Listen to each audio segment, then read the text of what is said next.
Hai teman, selamat datang di channel Sekate New. Jangan lupa pada teman-teman untuk like, komen, dan subscribe supaya tidak ketinggalan update dari channel ini. Mimin ucapkan terima kasih. Selamat menyaksikan. Bab ke-52. Semilir angin yang berhembus dan dinginnya udara di pagi buta tidak sama sekali bisa mendinginkan hati Arkan dan keluarganya. Hati yang bergerak, amarah yang bergejolak serta kebencian yang nampak dari netra yang berapi-api ketika melihat sepasang manusia menjijikan yang baru saja selesai diarak dan saat ini tengah diinterogasi di aula komplek. Arumi tidak dipakaikan hijab, rambutnya yang hitam dan panjang itu tergelai dan nampak acak-acakan dan bau akibat jambakan serta siraman air comberan yang disiramkan ibu-ibu komplek yang geram dengan kelakuannya. Wanita itu terus menunduk, menyembunyikan rasa malu yang begitu besar. Image baik yang selama ini ia tanamkan di mata orang-orang di sekelilingnya kini sirna sudah. Arumi juga tidak mampu untuk mengangkat wajahnya karena saat ini orang-orang yang ada di sana tengah merekam kejadian yang begitu memalukan ini. Antara malu, kesal, takut dan marah bercampur jadi satu. Bakar saja, Pak. Lempari baru saja. Telanjangi saja. Suara ibu-ibu dan bapak-bapak menggema di aula tersebut. Mereka terus menyoraki pelaku tindakan asusila itu. Seolah tak puas setelah mengarak dan melempari mereka dengan tomat busuk serta air selokan yang sangat bau. Warga ingin agar dua orang yang sudah berzina itu diberi hukuman yang berat. Tenang semuanya, tenang dulu. Jangan main hakim sendiri. Pak RT bersuara. Ia sedikit kewalahan menghadapi warganya. Dirinya pun telat datang sehingga tidak bisa mencegah warga saat mereka mengarak dua warga baru yang menumpang di rumah Arkan itu. Mereka ini orang asing yang dibawa Pak Arkan ke komplek kita. Pak RT, mereka harus dihukum karena telah mengotori wilayah kita ini. Misa sial 40 rumah karena zina yang mereka lakukan. Teriak ibu-ibu dengan geram. Iya, Bu, saya paham. Mereka ini orang asing karena Pak Arkan belum lapor jika ada penghuni baru di rumahnya. Tapi sebagai warga negara yang baik dan taat hukum, alangkah baiknya kita tidak main hakim sendiri. Kita serahkan semuanya pada Pak Arkan. Mau bagaimana menindaklanjuti kasus ini? Ujar Pak RT. Arkan, Seinah dan Bu Chandra yang juga sudah ada di tempat itu hanya terdiam menyaksikan orang-orang yang tadinya sangat mereka percayai dihakimi warga. Bu Chandra tak hentinya menangis. Ia tidak percaya jika menantu kesayangannya yang selalu ia banggakan itu ternyata telah berkhianat dan melakukan tindakan menjijikan dengan adik iparnya sendiri. Saking syoknya, Bu Chandra hanya bisa terduduk dan menangis. Ia seolah tak punya tenaga untuk memaki dua orang yang telah dirinya anggap anaknya sendiri itu. Bawa saja mereka ke kantor polisi. Pak, mereka telah berbuat tindakan yang melanggar norma juga telah menipu keluarga saya. Saya akan menuntut mereka berdua. Tegas Arkan dengan pandangan lurus menatap dua manusia laknat itu. Tak ada lagi air matanya yang mengalir. Hanya kebencian dan dendam yang menyelimutinya saat ini. Mas, maafkan aku. Mas, tolong jangan laporkan aku ke polisi. Maafkan aku. Aku janji akan berubah. Aku menyesal. Mas, aku menyesal. Arumi kembali bersuara. Dengan suara serak karena tangis yang tiada henti. Ia memohon kembali pada Arkan yang berdiri beberapa meter darinya. Wanita itu hendak menghampiri Arkan. Namun Arkan menyetopnya. Tidak sudi lagi disentuh oleh wanita murahan itu.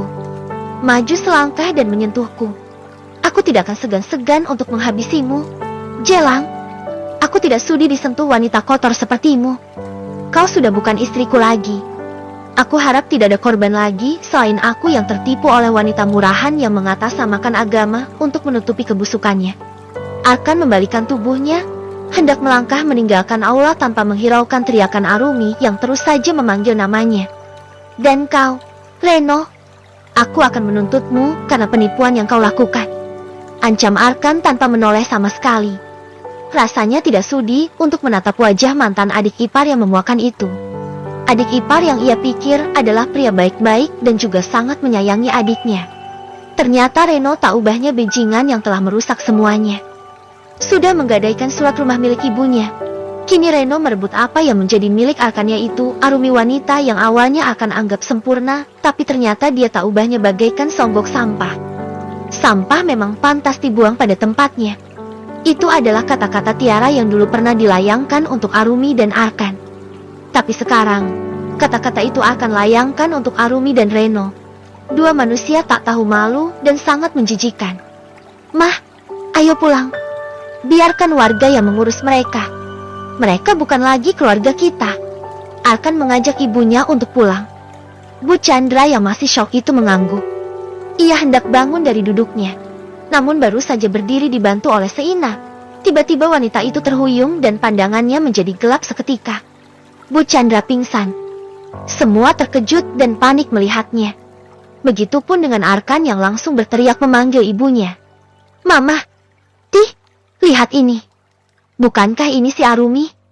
Kebiasaan Yuna yang seenaknya merengsak masuk ke ruang kerja Tiara. Pria itu langsung memperlihatkan ponselnya pada sahabatnya itu dan menunjukkan sebuah video yang sedang viral. Kejadian itu baru terjadi subuh tadi, tapi langsung viral dalam beberapa jam saja. Memang dahsyat sekali netizen di negara ini. Tiara yang sudah 2 hari mulai aktif bekerja itu mengernyitkan dahinya, menelisik orang-orang yang ada dalam video tersebut. Iya, betul. Jun, itu kan si Arumi. Tiara menggelengkan kepalanya. Ia membaca caption seraya beberapa komen pedas dari netizen soal beredarnya video viral yang menunjukkan sebuah aksi warga mengarak pria dan wanita yang tentu saja sangat Tiara kenal itu. Bermacam-macam statement dari orang-orang yang membagikan video tersebut yang menunjukkan sisi negatif dari wanita yang sedang diarak itu. Pelakor Syari tertangkap basah sedang main kuda-kudaan dengan iparnya sendiri. Membuang berlian demi batu kerikil yang terbungkus plastik hitam. Wanita di perumahan Permata digerebek warga sedang bermesraan dengan iparnya sendiri. Wanita itu adalah pelakor yang telah membuat mantan CEO Lucas Company dipecat dari pekerjaannya dan bercerai dengan istri pertamanya. Darah laki-laki, sudah ada yang sempurna di rumah malah nyari rumput liar di luaran. Lagi dan lagi, jebolan pondok menjadi pelakor. Cantikan istri pertamanya lah. Haha, kasihan deh lo ketipu casingnya doang. Begitulah caption dan beberapa komen yang Tiara baca. Tiara tak sanggup untuk melanjutkan membaca komen yang sudah mencapai ribuan itu. Tiara yang terkejut dengan berita tersebut langsung meraih ponselnya lalu menonaktifkan sementara akunnya. Sial Jun, beberapa orang sudah menstalking akun media sosialku. Ih, gak ada privasinya hidupku ini. Ucap Tiara yang sedikit kesal karena ada beberapa unggahan netizen yang mengupload foto dirinya dan membandingkan dengan potret Arumi. Sungguh luar biasa memang paparazi di negeri ini. Bahkan sampai perusahaan Lucas pun menjadi sorotan. Pasti pamannya Yuna itu juga merasa kesal karena tersorot padahal dirinya sudah memecat Arkan sejak sebulan yang lalu. Cie, jadi artis. Bukannya menenangkan, Yuna malah meledek sahabatnya. Cekaka, diam lo ah. Baru juga mau hidup tenang, malah terkenal dengan kasus seperti ini. Ujarnya, ya biarin saja sih. Kan bukan kamu ini yang melakukan tindakan buruk. Orang-orang memberikan support kok. Iya, si Jun. Tapi tetap saja aku gak suka. Aku terkesan lemah dan dikasihani. Padahal aku ingin hidup tenang setelah bercerai nanti. Tiara menghela nafasnya. Harusnya ia senang dengan karma yang didapat oleh orang-orang itu. Tapi nyatanya, tetap saja merepotkan dirinya. Tiara tidak mau dibawa-bawa dalam urusan keluarga pria yang beberapa pekan lagi akan sah menjadi mantan suaminya. Ya udah jangan terlalu dipikirkan. Kalau keluar, jangan lupa pakai masker. Takutnya ada orang yang mengenali kamu. Maklum artis dadakan. Ledeknya lagi. Ih, sialan emang kamu. Yuna. Tiara mentoyor kepala sahabatnya itu. Melihat sikap Yuna yang selalu frontal begini, membuatnya ragu dengan kata-kata Kania di rumah sakit waktu itu. Modelan begini mana mungkin suka sama aku? Haha, dasar si Kania sok tahu. Gumamnya. Sudah 2 hari sejak kejadian itu, kondisi Bu Chandra masih belum membaik. Wanita itu terbaring lemah dengan bibir yang sedikit miring. Hidup Arkan benar-benar sangat hancur ketika dokter menyatakan jika ibunya terkena stroke ringan akibat tekanan darahnya yang tinggi. Seina banyak diam saja kemarin. Ia melamun dan sesekali tersenyum-senyum dan tiba-tiba menangis sendiri di kamar inap tempat ibunya dirawat. Arkan yang juga rapuh mencoba untuk tetap tegar dan menenangkan adiknya dalam menghadapi musibah ini. Ia sudah menghubungi Tiara, meminta wanita itu untuk datang dan membantunya. Arkan benar-benar tidak tahu harus meminta tolong pada siapa lagi sekarang. Tiara ditemani Yuna datang ke rumah sakit.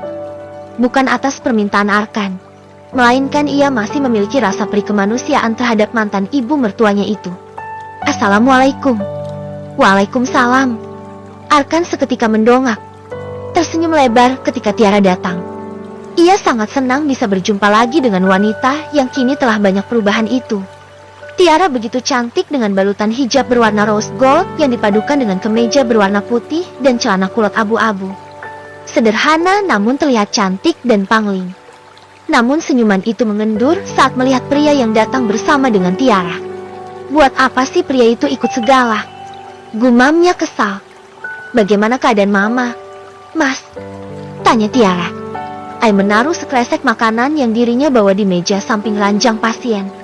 Meskipun Tiara sangat membenci Arkan dan keluarganya, namun dalam keadaan seperti ini, ia juga tidak mau egois. Tiara sedikit menyingkirkan rasa benci dan dendamnya. Arkan sudah mendapatkan begitu banyak musibah.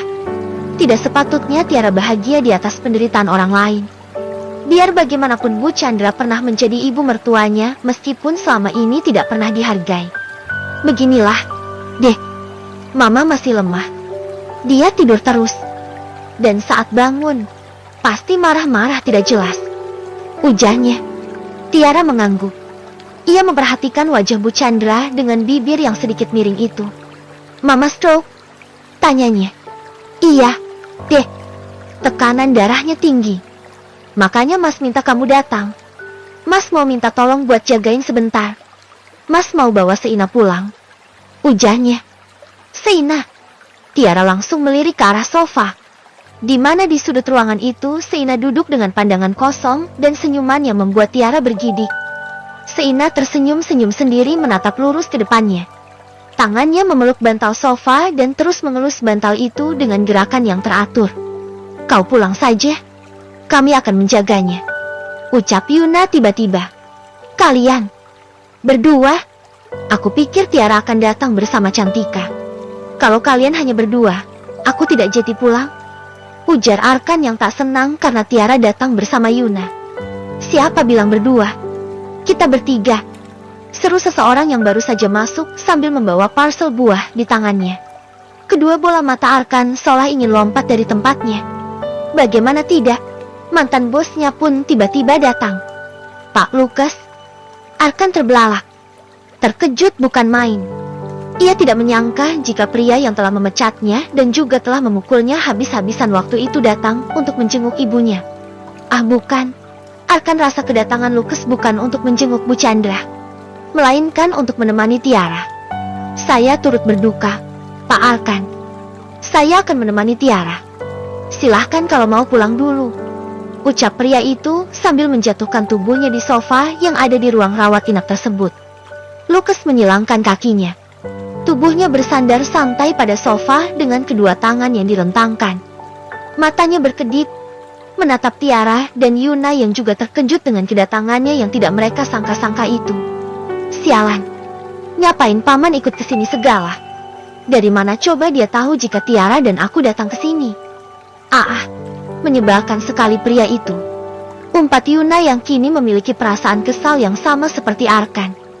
Yuna yang berharap bisa berduaan dengan Tiara, dan Arkan yang tadinya berharap Tiara datang sendiri agar dirinya bisa bicara empat mata dan meminta Tiara untuk membuka hatinya kembali serta mengajaknya untuk rujuk. Tapi sial, baik niat Yuna ataupun Arkan kini sirna karena kedatangan bujang tua yang sok modis bagi mereka. Pria yang selalu terlihat santai tapi harus diwaspadai karena diam-diam mematikan dengan segala pesonanya. Bersambung.